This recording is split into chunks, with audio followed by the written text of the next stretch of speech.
abogado dun sa mga diskusyong iyon, alam nyo kung ano yung mga dokumentong sinumite, alam nyo yung mga official attachments na nakalagay doon. Did you confront Cassie Linong about this? Or kinasuhan nyo ba siya na kung bakit nandun yung pangalan nyo sa organizational chart? Madam, nagagalit po kayo dahil sinasabi nyo binibigay ko ng mga salita ang inyong bibig. Pero right now, you already assume. Hindi naman ako nagagalit. Sinasabi ko lang wag niyong gawin yun. Pero ngayon po, sinabi nyo, you again insinuated that I had anything to do with the document. Ayan nga po sinasabi ko. As far as I know po... Attorney, please stop using that offensive verb insinuating. I am a very plain speaker. Okay, I'm sorry.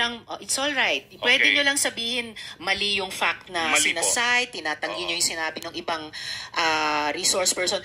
4 na taon na pong itong investigasyon. Halos wala na pong nag-insinuate kasi dire-diretso na pong mag-usap. Okay, so please tell the committee, kinonfront nyo ba si Cassie Linong or kinasuhan nyo ba siya? Bakit nandyan yung pangalan nyo sa organization? Well, unang-una po, nalaman ko lang na nandun ang aking pangalan nung nag-hearing po last time dito na sinabi ni Chairman Altenco.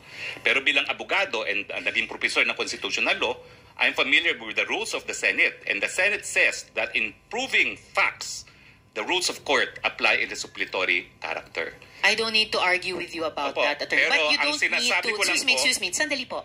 You don't need to tell the committee what the rules of the Senate. Kasi mabuking kayo.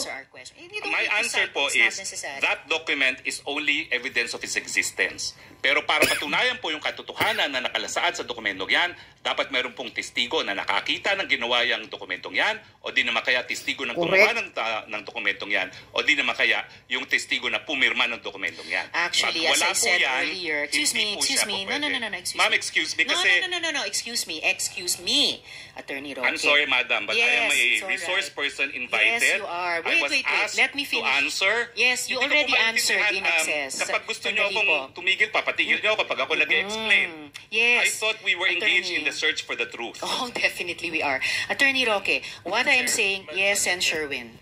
Kaya nga. Attorney Roque, please be reminded to respect the chairperson. I'm very respectful, Madam Chair. Paano respectful na nagsasalita siya, sinasabayan mo siya? I apologize, Senator Gatchalian. Ganyan kayo. One more. I apologize. I will Kasi yes or no lang ang gusto nyo. And if you disrespect the chairperson,